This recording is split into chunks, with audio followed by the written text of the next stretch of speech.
भारतानं मोठा दणका दिल्यानंतर पाकिस्तान आता वठणीवर आलाय। काल रात्री एलओसी सह सीमेवर कोणतेही हल्ले झालेले नाहीत। पाकिस्तानी लष्कराच्या एलओसीवरचा गोळीबारही काल पूर्णतः थांबलेला होता।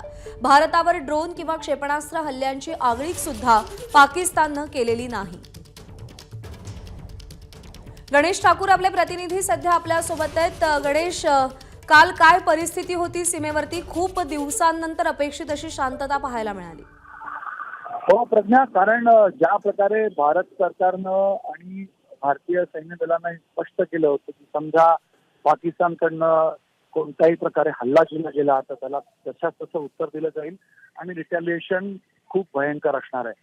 आपल्याला माहिती असेल की परवा रात्री सीजफायर झाल्यानंतर पाकिस्तानकडनं शेकडोंच्या संख्येमध्ये ड्रोन पूर्ण जैसलमेर पासून ते श्रीनगर पर्यंत मारले गेले होते, ज्याला आपण रिटॅलिएट केलं।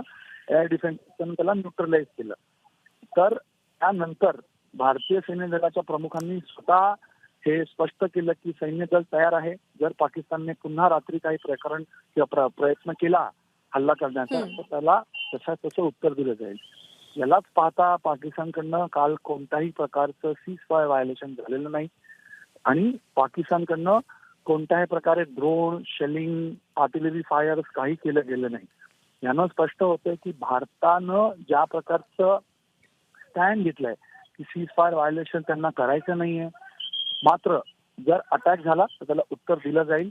त्यालाच घाबरून पाकिस्तानकडनं कोणत्याही प्रकारे अटॅक केला गेला नाही आणि सीमे भागावरती शांतता होती आणि सीजफायर एक्झिस्ट करत होतं। प्रज्ञा,